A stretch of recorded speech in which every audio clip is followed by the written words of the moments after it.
Welcome everybody on my YouTube channel. Today I have special guest from Canada, Dawn Henwood. Hello, Dawn. How are you today? I'm well. Thank you so much for having me.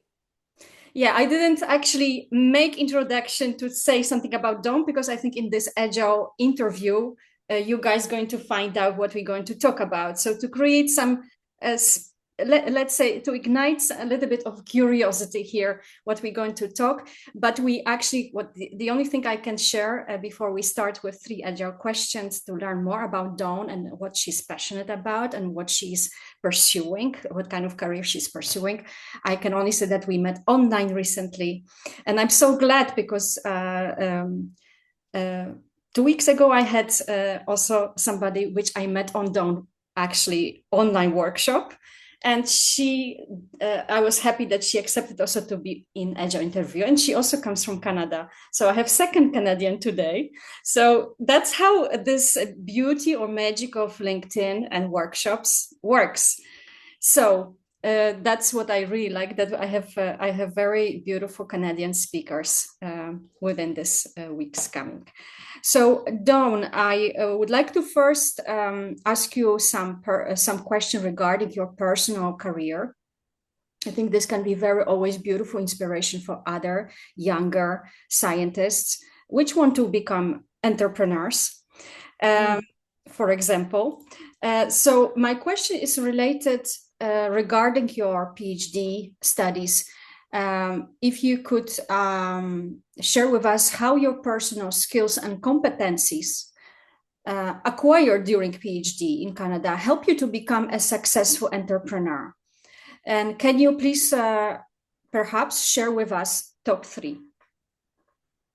Sure. That's a great question. And when I'm talking to folks who are nearing the end of their doctorate or in a postdoc, we often have that conversation because when you're so engaged in the research, it is hard to kind of step back and think, well, what are these other competencies that I've developed that could help me elsewhere? So, full confession here, I'm not a scientist. So my PhD is in English literature. I studied 19th century literature by American women, women who were writing novels to protest social problems. Uh, and so my business is helping researchers and other technical experts translate their knowledge into compelling communication so they can also drive change. So, what I took from my studies as a literary scholar, I would say first is curiosity. I think that we undervalue this skill that drives us all as researchers. But I've had a lot of conversations with employers who have told me that curiosity is actually one of the top things they look for in an employee. So it's And great to ignite curiosity also in this interview, right? yes, yes, exactly. So curiosity has enabled me as an entrepreneur to really learn a lot about my audience and my clients because and just to be constantly learning because there is no learning journey like entrepreneurship as you would know. And it's, you have to learn skills, you have to learn about your sector, about your audience, about finances, all of it's like it's constant learning. So if you're not curious, I think it's a burden, but I Mm. love it. The second thing I would say is just analytical thinking. As a literary scholar, I learned how to take a piece of literature and look at it through this theoretical lens, and then through this theoretical lens, and then through this theoretical lens. So I developed very consciously those metacognition skills Mhm. Mhm. that are so valuable as an entrepreneur, because as an entrepreneur, you are continually solving problems and making decisions that are based on imperfect data. You never know enough before you make that decision. So understanding kind of different modes of analysis is helpful. And then finally, I think one of the biggest skills that researchers have as they enter the world of entrepreneurship is the ability to sell ideas. That's what you are doing when you're sitting for your defense. That's what you are doing every time you publish an article. You are positioning what you do in terms of what others are doing, showing how what you are doing is distinct, solving a gap. And so that's exactly the same thing we need to do as entrepreneurs, only the problem we're solving is a market problem, and we have to sell the idea that we are solving that in a way that's delivering value. I think, it doesn't matter based on what this top three, thank you for sharing it first, this curiosity. I think this is underappreciated transferable skill. A lot of people is focusing on project management and other skills, but I think curiosity really pinned down something which people really should appreciate more having it.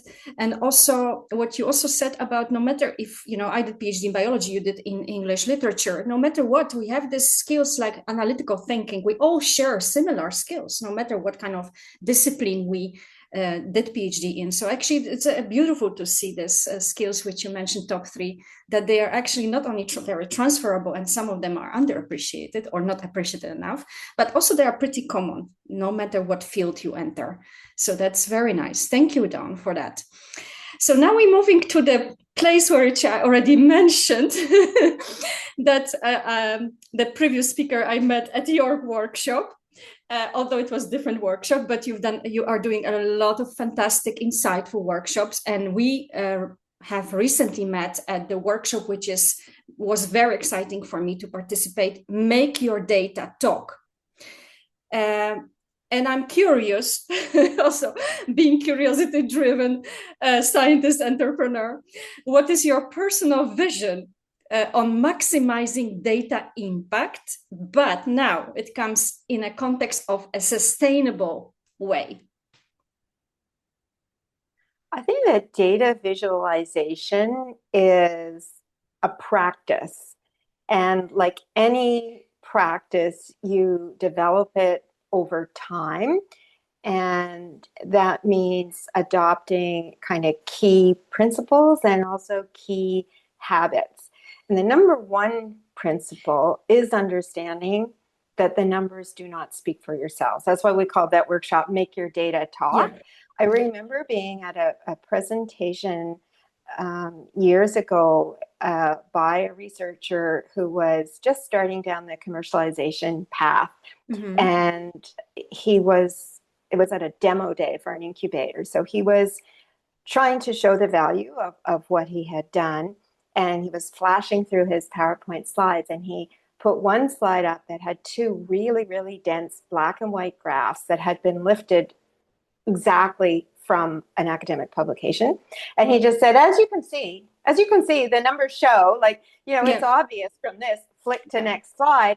And of course, many of the judges and others in the audience were, what the heck was that? Yeah, what was actually there? What exactly was showing? Yeah, and it's really telling how ineffective that was, because I cannot for the life of me remember what his product was. Yeah. And that even, on the other hand, right? That even happens common to academic presentations. It is a common, I would say, I dare to say common mistake people do in a way, right? Yeah, so we have to make the data talk. And how do we do that? Well, we develop really conscious habits. And the first one is thinking about what is the story that you want this data to tell. And we know that any data set can tell multiple stories. And as academics, we like to look at a graph or a chart and kind of explore all the different meanings that could come out of that. But when you are presenting to an audience that includes investors or potential customers, you want the message to be clear. So you actually have to choose that story that you want to tell. And that means then kind of simplifying the data. You're never spinning it. You're never misrepresenting it, but you're making sure it tells it to your clear story. And then also part of that is also developing these habits that I see so many people miss, like labeling all your axes, making sure you provide a legend, making sure you have a title, making sure that in your text you summarize what the story in the data is, so that then there's context for people to read the chart. So yeah, I really see these so this should all be as repeatable, habits. right? Yeah, this should be Repeatable, yeah. So when I work with people, I mean, we do things like work with checklists, work with other tools, and these are pieces of scaffolding. So over time, you don't need them, right? After a while, they become internalized, but initially, those can be really helpful. Okay. So becoming repeatable, but also consistent the way you present your data, and really think carefully about it, perhaps discuss it, and perhaps also come back to Dawn, because she's very specialized in that too. That's also can be, this interview could be also opportunity for people to reach to you, because that's not always so straightforward for everybody. Absolutely, yes. But that's the way we can create a sustainable impact, right? Also in doing this, in bringing a little bit down footprint here to it too. Okay. Thank you.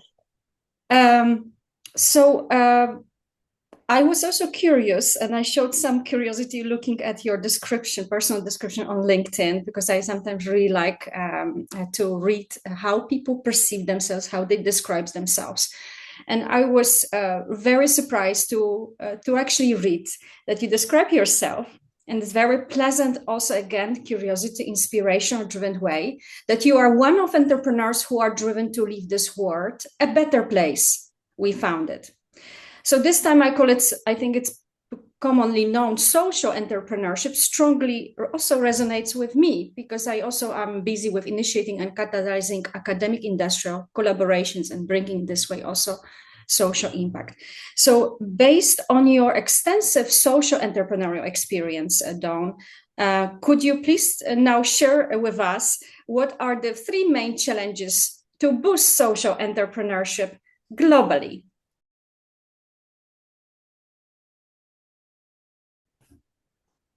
Of course, I'm in a particular corner of the world. I'm in Atlantic Canada, the east coast of Canada, where it's a largely rural area. At the same time, I think a lot of the challenges that I see in my region also are global challenges, because although social entrepreneurship has been around a long time in different forms, at the same time, it's still fairly new, in terms of really getting traction and people using that word social entrepreneurship.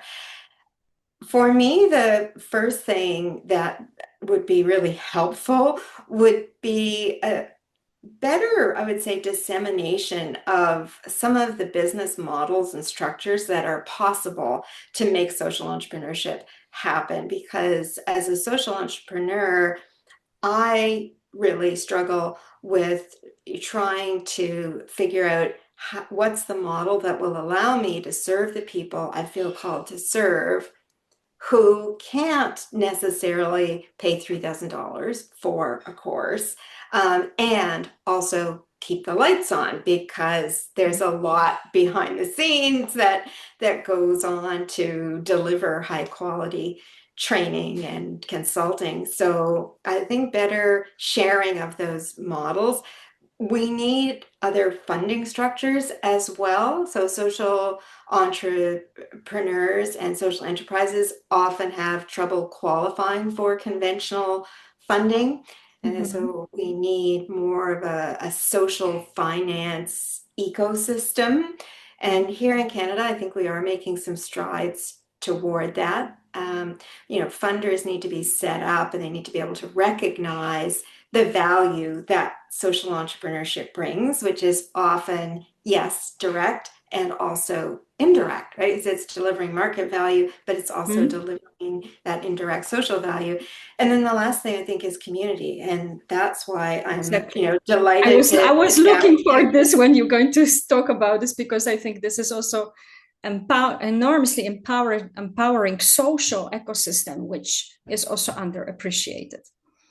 Yeah, absolutely. When I get the chance to speak with someone like you and hear about what you're doing, I mean, it just, first of all, gives me courage, gives me hope, and also gives me ideas. Yesterday, I had the chance to sit down with a fellow who's running a social enterprise here in my town of Moncton, New Brunswick in Canada. And he really laid out for me his whole structure and all of these systems and how his for-profit business fed the charity. Wow. It's like social infrastructure almost. Yes, that's right. And his Oh, sounds good. his enthusiasm was contagious. And so I think we do need to find those kindred spirits whom we can take inspiration from.